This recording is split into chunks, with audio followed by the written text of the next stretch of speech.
welcome back to Tao of Twang. I'm Dave. So we're going to wrap it up today with this A Mixolydian jam.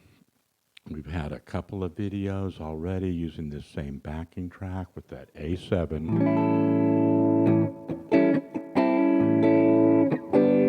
down to that G, just those two chords. And if you want to go back and look at those, the last two videos chronologically on the channel, we talk about how we're using A Mixolydian to play over this and some A major pentatonic. And today, I'm not going to review the scales so much. So if you want to go back and look at those, you can. If you're already, pretty familiar with that, or I can just show you real quick that. And not just show, but like get our ears kind of warmed up to that Mixolydian.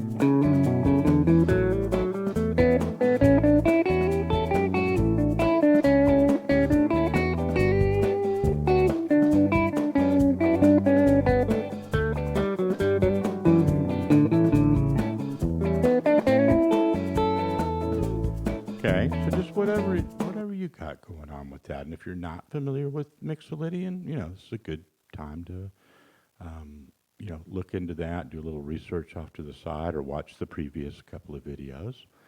And then put that backing track on and just kind of work out on that, just to pick a position or two, just to really get used to that.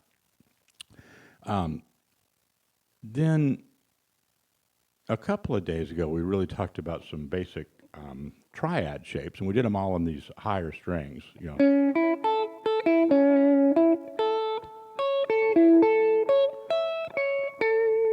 Okay, again, we go into that more deeply, explanations and examples of those in the previous video. But,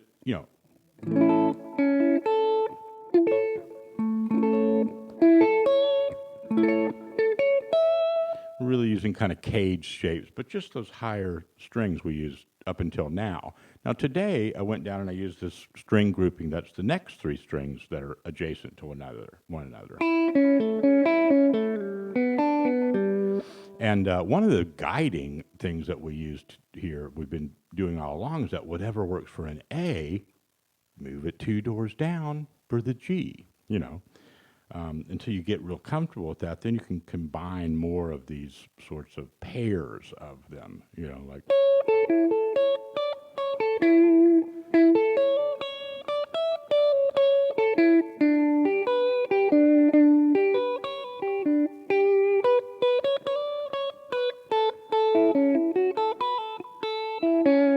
Now, today, and to kind of, put this all together in a sense, is I want to show you, some places where you can bend and where you can really see the Mixolydian, the triads, and the major pentatonic stuff all kind of crystallize, okay? And, you don't have to jump around a lot to do this. And in the demo, I wanted to show it to you in several different places. But I like to really invest in, even just one kind of area of the neck and really explore that. And here's some ideas for that. If we go down to this kind of triad for A first. Again, it's that E cage shape, but this time we're isolating those three rather than those three.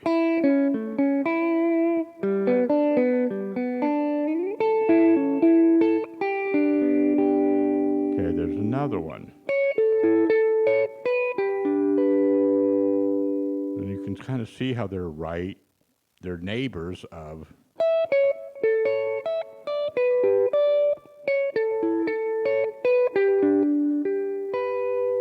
Right? That's really important because you see how many notes I'm playing. It's not just about playing a lot of notes, but you see how easily accessible good chord tones are when you do that. Let's take this area right here and just, simple melodic ideas.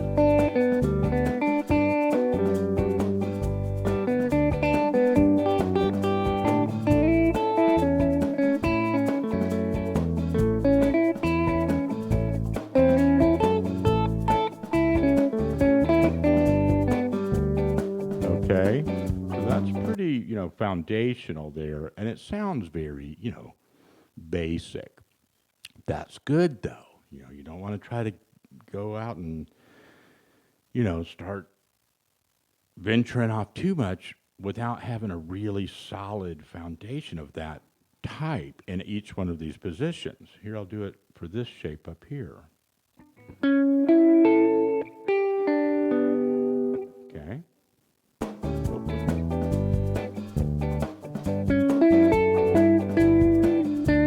Oh, wrong chord. It'll work on both of them, but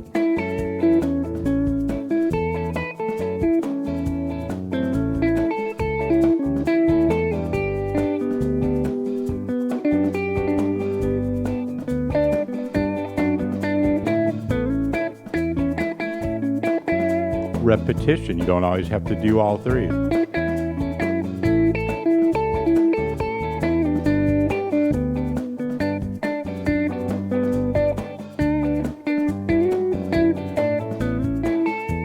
So you can see how you can go on indefinitely, and there's no limit to how creative you can get with those simple note groupings. Now, here's where we can really have some fun. Spend time on what I just showed you. If you're not doing that fluently, invest the time now and do the work. Don't worry about looking for the diagrams and all of that on something like this. Just find those 3-note groupings and patiently and calmly work out on them with a backing track like this or other ones that are mixolydian. A lot of them you can find will change in a 2-fret groove like that. So, one thing that's really cool, and this is really, I waited to mention this because I don't want everybody racing off to start doing this without doing that basic triad work. But on any of these, let's take that one for example. When you get up to this highest note, you can go up to the next degree of that mixolydian. Now you got to do a little work on that.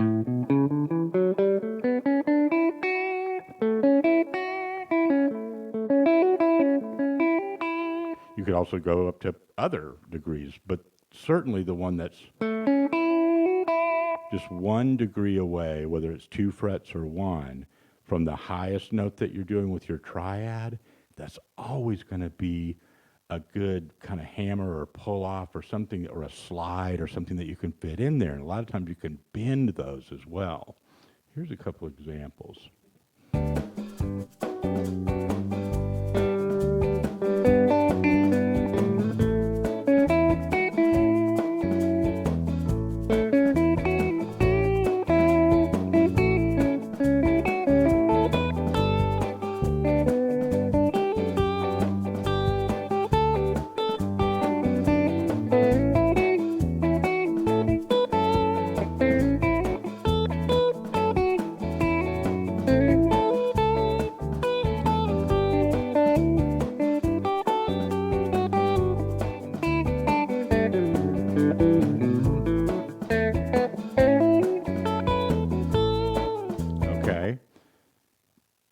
Now, way to practice that if you want a real, simple routine is just and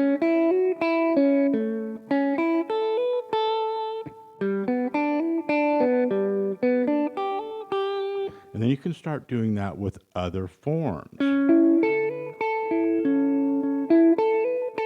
Those are the same notes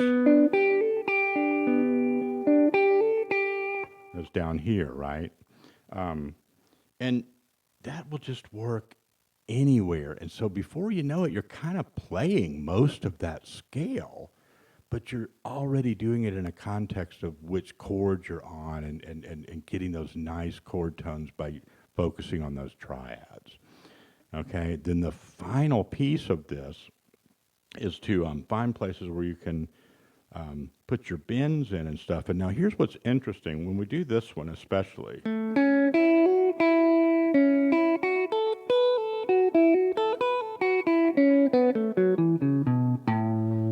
okay, there's that major pentatonic.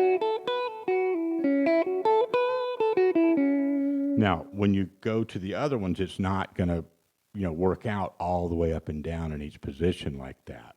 But, figure out your Mixolydian pattern down here.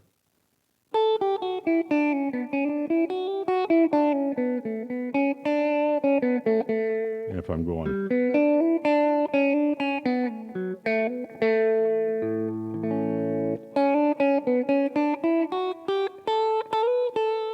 Okay, so you can just fill in, you start to just kind of fill in with the Mixolydian, but also when you recognize that you're doing this triad-based thing,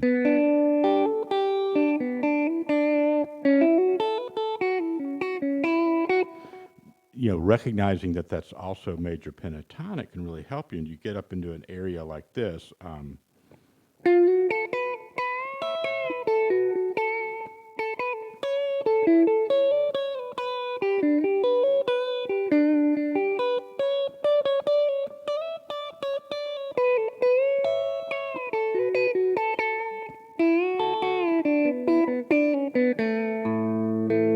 Okay, so that's a look forward there, right? But this is the sort of thing that's going to open up for you. Don't worry about trying to copy those lick for lick there, note for note, but just seeing how all of those things come together. The triads, the major pentatonic,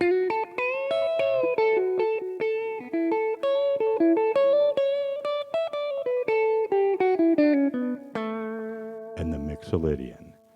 And if you're patient and you work out each one of these areas, one at a time on its own, then you start connecting them, you're going to come up with some cool stuff pretty quick. I'll play a little bit of an outro on this, get you to the practice loop. Let me know how it goes. Take care.